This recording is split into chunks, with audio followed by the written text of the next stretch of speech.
Hey there, everybody. Pete here from Comic Book Geezers. Welcome to another edition of our show. Today, we're doing some coronavirus stuff, or actually not coronavirus stuff, but we're doing some coronavirus taping. All right. Seeing as all that's going on, we're all kind of remote. So, Wild Bill, my cohort, my partner in crime, as always, he's having some computer issues. So, I'm calling on our official third honorary member of the Geezers, Kirk, joining us via Skype with our number one fan, Quinn. Welcome to Comic Book Geezers, guys. Good to have you back, my friend. Thanks. Good to be back, Pete. How you doing? You hanging in there? I'm hanging in there. It's like, we're all working from home or just living at home and can't go anywhere. It's like, it's crazy. But, we got a lot of viewers out there who are asking for more and more content because everybody's home. And for those of our viewers who are not working, they've got a lot of time on their hands. They want to watch some content and they want some comic book content. So Kirk and I were talking. We're like, all right, what can we bring them this week? And Kirk has actually been really pushing to do a Vampirella episode here for a while, and he's got a lot of cool Vampirella comics magazines, right? And he's been dying to show them off. So that's what it's all about today. It's all about Vampirella comic magazines, right? So Kirk has got a stack he wants to show us. So basically, Kirk's going to run the show here today. So Kirk and Quinn, I leave it to you guys. Go for it. All right. Well, thank you. What we're talking about today, Vampirella, but there's been a lot of Vampirella books done. They're still producing them today. The stuff I like is the old Warren's publishing stuff. That was the original stuff that dates back to early 70s, late 60s, somewhere's in there. I'm not too sure.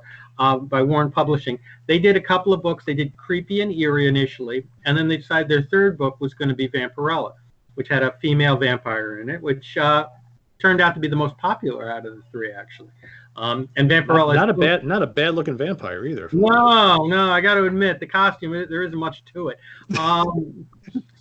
And I got to say, we got Quinn on the show, so we have to kind of keep this. Yeah, this is a family, it's a family friendly show. But what we're going to do is look at some of the covers and stuff, which. And Quinn, I'm drinking apple juice here, so Yeah, no. Dad's drinking grape juice too, so don't worry about it. What we're doing, the best part, I'm going to be honest, the stories are great because usually what you ended up with was one Vampirella story, and that was kind of like an ongoing thing. That would kind of connect like all like comic books do, like today, where it was like a chapter in a book. But then they'd have short horror stories in the back, and you get like 4 or 5 of those as well. And then you get this great like ads in the back where they were selling everything under the sun, which was super cool too. But the covers were amazing. They were hand painted, some of them, or photos. It was some great stuff. Later on, and we'll talk about it as we see some of the later issues in the series, they get a little less exciting. They get a little weirder because they were running out of money and couldn't hire the best talent at that point. But the original stuff is fantastic. Dynamite Publishing is now reprinting the original run on it, starting with the number 1 issue. So a number 1 will cost you like $300-400 to buy now, which isn't too bad compared to what some of the Marvel books, the number 1s, are going for. But if you're looking to save a little money and you're like, I just really want to read it and I don't know if I want to invest in a number 1, you can get, and you're going to see it here. Let me just kind of tilt it. This is the copy of the Dynamite number 1 that just came out a couple of months ago. And I think it's like $8.99, $9.99. That's pretty good. Yeah, it comes with all the ads, everything, the original story. Cover's beautiful. As I said, it comes. The only difference is the price tag of the original one was like $1. Also, these didn't have comic codes, so you could get away with a little bit more of a risque story. Oh yeah. They kind of remind me a lot of like old EC stuff with a lot of really graphic horror stuff and the pre-code stuff. So very cool. So for those folks who don't want to go out and try and track down the individual issues, did they sell these in volumes? You can get them. You can also get them online. I'm not a digital guy. I don't like digital, but there are people that do, and it's out there for those who will. My brother and I would argue about that because he's like, why are you collecting the original issues? You should just get a digital. And I'm like, why would you do that? It's not the same, man. That's why we have this channel, right? We just do not agree with that whole digital thing. It's like, No. maybe someday, not now. It's like gotta have them in our hands, right? Yep. Yeah, yeah. Something like when you sit there and you look through it, it's all really fantastic. We're gonna go through a couple, and then we're gonna open a few too, because I know you got your fans like to look at the insides of the books and stuff. So we're gonna Yep. do a little bit of that today too. But that's a sweet cover. I'm trying to remember who painted that one. I can't remember, to be honest. But very cool. This one is a reprint, as is this. This is the number 2. Again, just basically, this is one of the backup stories. Vampirella didn't even count for the cover at this point. Just a witch story that's in there. It's pretty good. And the good thing about this is a long read. This isn't something you can knock out. Like you buy a comic book today, you're done with it in 5 minutes. This, you can kind of sit down, have a drink, relax. And it takes you a little bit to read the whole thing. So it's really cool. And the talent that they had working on this, they had like people like Wally Wood. I believe Neil Adams worked on some of this stuff. Pablo Marcus, some of the guys of the 70s who were fantastic. So amazing stuff. So yeah, you bring up a good point. So I've done some timing of these things. So the like the Silver Age and Bronze Age stuff from like the 60s, 70s, and 80s. Generally, for me anyway, if I go to read a single issue, it generally takes me about 20 minutes, right?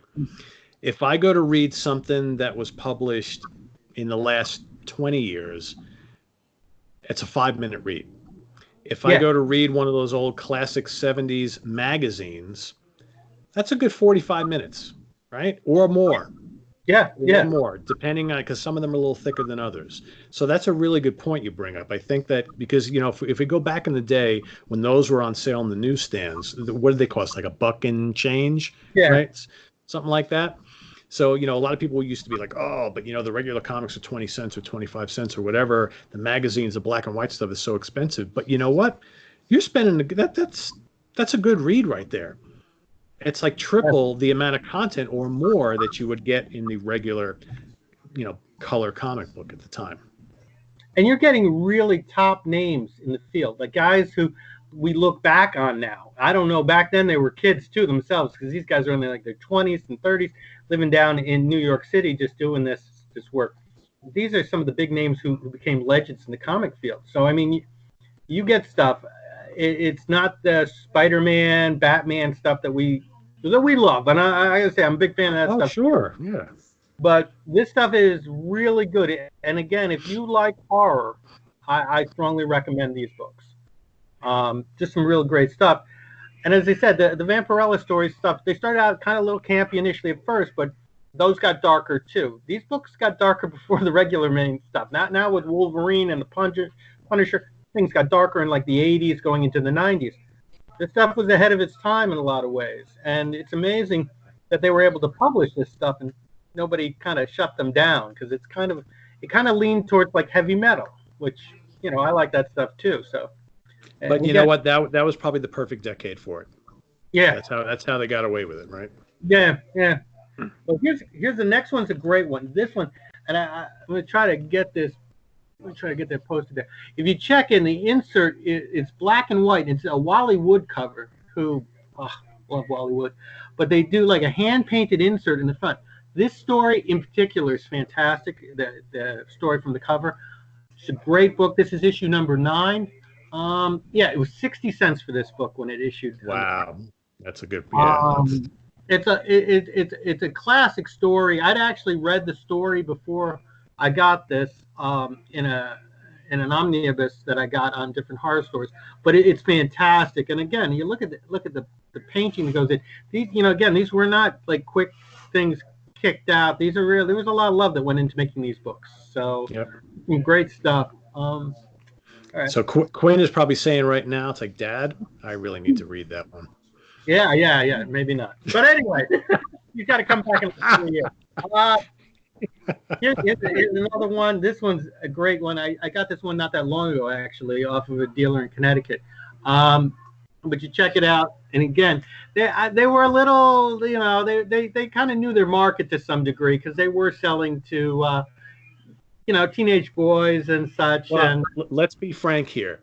That is geared towards the Hammer horror film initiative, exactly. right? I mean, come on. That Oh, screams Hammer horror film right there. I'm gonna tell you, that Barbara Steele, maybe, I got Exactly. it. Exactly. Yep. So just great stuff. But again, look at this. Look at the color. It's just a great cover. So what is Again, that? What is that creature behind her there? What is that? Like a little Quasimodo type of guy? yeah. Just one of her, a little henchman. And again, usually the really attractive woman who was scantily clad ends up being the ultimate bad guy at the end because she ends up killing everybody because she's 10 times worse than the guy who's hunched over in the corner. So, but these are great. And again, you can get these books. They're not crazy. If you really like this stuff, and I said I paid $12 for this book, and I bought this maybe 2 years ago. So it's not, they're reasonable. Yeah. And I gotta admit, like, you're paying like $5 a book now, right? And as we said before, and it takes you 10 minutes to read it, right? This takes you about 45 minutes to an hour. You're coming out, in my opinion. The math works in your favor. So Right. again, And you know what? Let's add another wrinkle to that. How many people read books nowadays? Yeah. Very few. So you know what? It's like, okay, here are my two options. Let's start a book that's going to take me a couple of weeks to read. Let's open up a Vampirella that is an hour or a little less. I'll take Vampirella. and I got to say right now, Attention span theater, right? I mean, it's and people are home right now. So I'm going to tell you, I know I did this. I don't know how many people are doing this out there. I ordered a bunch of books. I'm figuring if I'm sitting home, I'm going to get some fresh books into the house. Mail's still working. I actually sent a text to Wild Bill today, and I was like, dude, I'm so upset that ZapCon convention is not happening this weekend. I am really tempted to order some books from mycomicshop.com. But then I said to him, I said, are they even shipping? Yes, they are. They were who I pulled the lever. Same reason. Since Zap was off, I thought, you know what? I'm going to know. So, all right. Like I said, it's a bad habit. All right. Up there. Let's see which one we got here. Oh, you see, look at this. Another one. It's a painted cover. Isn't that sweet? Again, these covers are just amazing. And again, I think I bought this one the same time I bought the 10, $12. Again, if you want a 9.8, you're going to pay obviously a premium, but you can get really good copies of these books. But I will warn you, I did get one not that long ago, and they're done on newsprint. They're not done like high gloss paper. Right. So somebody erased out like Vampirella's costume and was creative on some of the pictures. So I was like, but that's only happened to me once, and hopefully that'll happen to nobody else. But so that's the issue that Quinn does not read. No. These go into my collection. When I got to see a college diploma in her hand before she gets to look at this. All right. Well, no, as I said, yeah, they're not. Do not buy these for your 7-year-old who's trying to get him to read. No, inappropriate. But if you're a guy who likes the older stuff or a woman, this is really good stuff. All right, let's look at another one there, Quinster. Well, people didn't know this too. Vampirella ended up duking it out with Dracula. It was a reoccurring character in the books. And there's like a whole on and off thing with them trying to kill each other. And again, look at that cover. That's very cool. Just really solid stuff. Again, great reads. Let me open this one up. Take this one out. The viewers love when we open the comics up. Oh, yeah.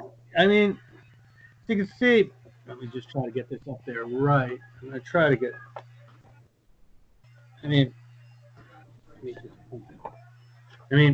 really like that surreal 70s stuff, you kind of get. Some of the stuff, as I said, there's a little bit stuff that's a little risque for its time. It starts with a Vampirella story in the beginning. And I got to say, if you're looking for the same art that you get on the cover and the interior, not really happening. But some of the stuff inside is really good quality, too. So how did that work that both Marvel and these guys were using the Dracula name at the same time? Who Dracula, knows, right? well, Dracula and Frankenstein and that, all the companies can use it because you know what? They're not trademarked. I believe both of Uh, them fall into public domain. I So was just going to say, so it's like public domain, so anybody could, yeah, got you. yeah, so anybody can use the stuff. Um, and you're seeing, as we talked about in the back, you get, look at this one, a 19, let me try to get that close up there, a 1972 comic art convention. Wouldn't you love to go there? Imagine Yeah, what you gotten there for a couple of bucks. It'd be worth an arm and a leg there. a million years before Comic-Con, right? Yeah, Yeah, yeah. You could buy tickets at the door. None of that craziness that that we got now. yeah. And they told you too, in the backs, they'd have all these great ads. Like you could order stuff, and the reproductions come with this stuff, and you could get so many cool books. Um, you know, and it's just a lot of fun. So just really good stuff. Let's go to the other one. Guess who's back for this one? Aha. That's Dracula again. This is and oh yeah, this one because again these were all black and white. This is when occasionally they do color sections, but these were different than like what you get because you didn't get a true colorist doing them. You got their colors were kind of weird, very Oh surreal. yeah. Greens and purples and pinks, right? What's that all about? Yeah, I gotta say, there's probably a lot of altered states involved. I think this was more they were going for that like college, student from the '70s, but definitely very. But look at the art, isn't that amazing? Yeah, that is cool. You know, um, and they didn't waste like a page, man. Everything was being if it wasn't a comic book, it was selling something in the back. It was, and they even like usually that last page in the book, there's something there. They were selling. They had a story on the back. I mean, it's just really great stuff. All right. All right. Now we got 25. Let me just get that there. Oh, love that color cover. Look at Yeah. that. Kind of reminds you a little bit of Conan, huh? I was gonna say that's kind of Frazetta-ish.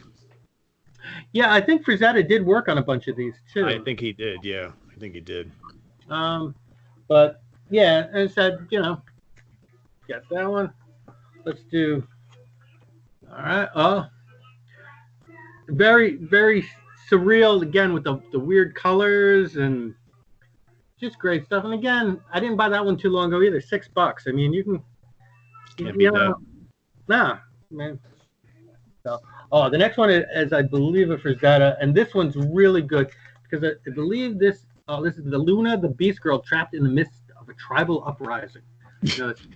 I know, right? How do you? Oh, that's cool. Yeah, that's awesome. That's great with the tigers and whatnot. Yeah, that's very cool. Like I say, you look at and you see the art is fantastic. If you look at even the apes it's just Yeah, that's quite good. After a while though, they did get kind of tired of like the animals, and they really started focusing more on Vampirella on the cover, Yep. which I can't blame them for that either. But again, they would do Super Summer Giant issue, and again, this was how much was this? This was $1.25 for the Super Summer Giant. Can't beat that. I wish I could get that. She also fought mummies. Mm-hmm. You never know when. And again, a lot of Hammer. Again, You know what? That reminds me of the old Hammer posters, the movie posters. That's what that looks like. Yeah. I mean, totally. Mummy's shroud and all that kind of stuff. Oh, there you go. Yeah. So, and there's another one. I mean, again, usually each story, and I've got to say, some of these I read years and years ago, so I hate to say it, I can't remember all the stories. When I retire, I'm probably going to sit down and read them all before I finally either give them to my great grandchild or sell them off to go on a cruise with my wife. But again, just amazing covers. Everything's painted. And this is the other one. And this one, I believe, it's the 50th issue, and you're seeing the Panther there. That became Panther, which was a character that reoccurred also. It was a woman, a werewoman who would turn into a panther. A shapeshifter. Okay, yeah. gotcha. So again, she became kind of one of Vampirella's, companion helpers. And I think she's in the newer books too. I think they resurrected her. So again, very cool. Um, Sometimes the covers didn't make a lot of sense at all. They were just what they were, and still pretty good. Hey, you know what? A seductive pose every now and then, not too bad either, right? No, very cool.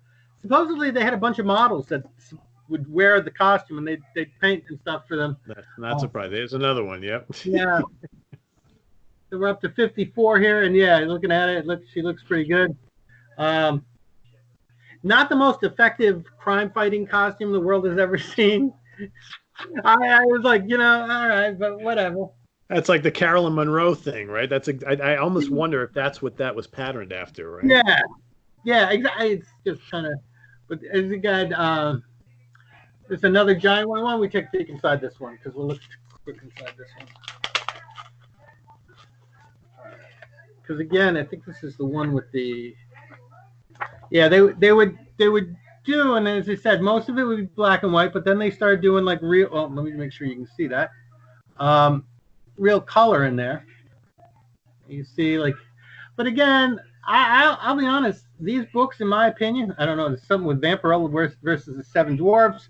I'm kind of scared about that, but I don't know about that. But anyways, I think this book did better while it was black and white. Yeah, I agree with you because I think the color choices are not great to begin with. No, this is where people sometimes say, I think that works better in black and white. Well, people also say, it's like how hard is it to be an inker? Being a really good inker makes a big difference on a book. Just ask Joe Sinnott. Yeah. And here's another one. Got that one up there? Yeah, this is now we're getting it, and she's fighting. What is it? This one, I think it's zombies. Yes. So she's fighting zombies. Very good. And so, we're up to 57. This only went up to 114, I believe. So. And how many do you have out of the 114? I have like 35 of them. Okay. That's pretty good. Then this one, she battles a succubus. And I don't know why, because in this one, it's kind of weird. Because I read this one not that long ago. She doesn't have a relationship with Pendragon. He's just like a friend of hers. But the way it's kind of portrayed on the cover, it looks like she feels jilted by this person. Basically, the succubus is going to kill him. So, it's kind of a weird. Sometimes it's. I think the guy drawing these things, too, had like a Harlequin romance thing going, too. I don't know. But yeah, definitely very, very different. And then as you get later, I think we started looking more towards like weird animals and alien horrors. I mean, we're leaning towards the late 70s now. Aliens come out. The Hammer films are starting to fade a little bit. They also were the company that did Famous Monsters, so there's definitely a tie there. What do you got there? Oh, and then again. Just hands grabbing a Vampirella. I say nothing, but where the hands are from, who knows? Yeah, exactly. We know. But again, great stuff. We're up to 64, and this one at this point, Vampirella is becoming so popular. They're stopping with all the short horror stories, which I think was a shame because that was some of the better stuff. I thought the Vampirella stories were good, but I liked my horror in there too. So I hear you. Yep. What do we got next, Quinn? Oh. Okay, Vampy goes to Hollywood, and these are like when they start doing the photo. I remember that cover. Yep. Yeah. All right. And very cool. Very cool. All right. And then this cover, I just got this recently. I haven't even read it. Aliens was shooting lasers out of their eyes, taking Vampirella away. No judgment. Hey, but it's good stuff. And all right, another. We're leaning towards the photo covers too, and I'm kind of like, they're interesting, and I'm impressed with them in some ways. But now it's almost like Vampirella pinup of the month. Yeah, it took a little bit something in my opinion, but still pretty good. All right, and And then Possessed, because we got at this point too, like The Exorcist and all that's out. So we got Vampirella Possessed. Why not? Um, but that was 76, and then what do we have here? 80. This is a little bit better because it goes back to a little bit of old school. It's a much. Yeah, I like. that's back to like the Frazetta style. Yeah. Artwork, yeah. And that's pretty solid. And yeah, this cover I never liked, but I actually bought this off the stand when I was a kid. So this is my oldest Vampirella. Oh, okay, cool. So yeah, it's a little different. Yeah, it's not quite as, it's like it's not as developed as like some of the earlier stuff. Which one is this one? This is like 90. Yep. And okay. And then what do we got next?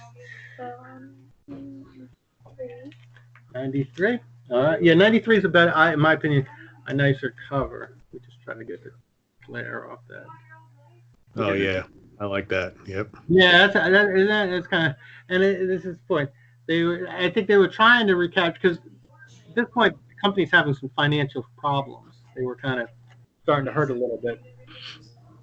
The 100th issue comes out, and it's a classic cover. I like it. But this is my second old, because I bought the other one. I bought this. There were the only two that I originally bought off the stand when I was a kid. And then these two, the last two I've got are the last two under the Warren banner. This one, you remember we showed this on the when I showed it was that the cover's great, but it's not an original for a comic book. They actually stole it off of an old Atlas book.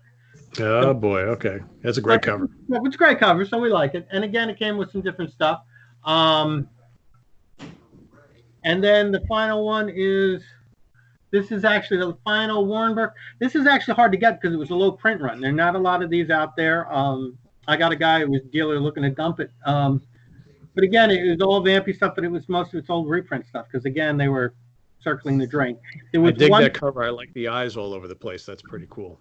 Yeah. It was the sad part is they released one more magazine book. Harris bought the rights to Vampirella.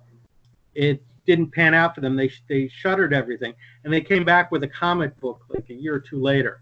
That actually kind of able to bump it back up, because then it was a comic book, and people do better with comic books than magazines. I hate to say it. I love the old 70s magazines, but they didn't sell well. I'm going to show you three other things just in reference to this, because Warren did do a lot of different stuff. They did a science fiction thing, which was based off of, it came off of one of like Creepy or Eerie, I don't know which one, called Rook. This only lasted a couple of issues. And then they also did Panther. What I would also, again, similar to Vampirella, pretty good stuff. Only lasted one issue again. And then we got the only Eerie I've got. I'm going to get some more, but again, they're not easy to come by, because even the comic shops don't like to hold this stuff, because half the time they're like, they're hard to store. They don't like storing magazines because they don't fit in with everything else. I've long been torn about just going and getting the books that have all the old Eerie issues in them, because it's like the easiest way to do it. But I almost hate doing that now, because you want to track down those old Eerie issues, right? I mean, that's what all of us collectors really want to get, but it's like they're not easy to get, as you said. Yeah, I mean, what you can do, and I got this Eerie. I didn't actually look to buy this. I was buying Doc Savage magazines. Yeah. And I bought 4 Doc Savage magazines, and the guy threw the Eerie in as free. He was like, "You're gonna take those? I'll throw an Eerie in." I'm like, "All right." If he's watching, he probably regrets that now. I was like, "It's a great book. I liked it a lot, and it made me go, God, I got to go back and get these." But I figured I'm going to focus on the Vampirellas, because how many damn things can you get at one time? So. Well, you can. I mean, if you want to go take the journey to start collecting the Eries and the Creepies, I mean, you're talking a ton of stuff, right? Yeah, and I mean, you got to look at it too. How many books can you store?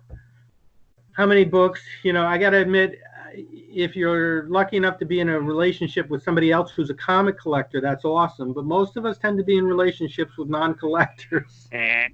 So yeah, I gotta admit, so it's hard, you're like, baby, we can't have children because we don't have room for them, but we have room for all the Eries, creepy. Yeah, it doesn't go over well. It's like, I need to fit like 5 more long boxes in that room. No, you're not doing it. Yeah. So it's a big thing. So, but it's a great series. I strongly recommend it. I think it gets watered down later. I've read some of the later stuff. Just wasn't as enamored with it. But that's just well, I'm pretty inspired by this. I may want to try and start getting some of those because I'm sure I will enjoy them because I love the vampire stuff. So sounds right up my alley. Yeah, I mean it's a different take on it too because Vampirella is an alien. She's from a planet of vampires, so it's kind of a different spin, right? Yeah. So this is not Michael Morbius. This is not Tomb of Dracula. This is a totally different beast. Yeah. Yeah, so and as I said, the people worked on it were very talented. So you had a lot of great writers, great artists, top quality. And as I said, you pay $12 for a book, but if it entertains you for an hour, you know what? It's hard to get a movie ticket for $12 now. That's absolutely correct. Absolutely correct. Cool. Oh. Well, guys, thank you so much for Kirk and Quinn. Thanks for showing off your Vampirella collection. Our pleasure. Long overdue. So everybody, thanks for joining us here. Like I said, we appreciate you spending 30 some odd minutes with us here to look at some really cool vampire comic magazines from the 70s. Very, very cool stuff. And hopefully that will prompt you to go out and investigate some Vampirella, right? Because I think we all need to do that. So we'll see you guys again real soon. Kirk and Quinn are going to be back again. So, and Wild Bill is also going to be joining us via his apartment, where we're all doing whatever we can to bring you some cool comic book content over the next couple of weeks or as long as this thing lasts. So, everybody, hope you're all safe at home, and just keep your distance from folks. We're going to ride this out. We're all going to do it together. In the meantime, let's all kind of like share our love for comic books and make the world a better place, and we'll get past this. So, guys, say goodbye. Good night, guys. Be safe and healthy. Take care, everyone. We'll see you real soon. I am Pete. Join us again, Comic Book Geezers, real soon. Take care. Bye-bye.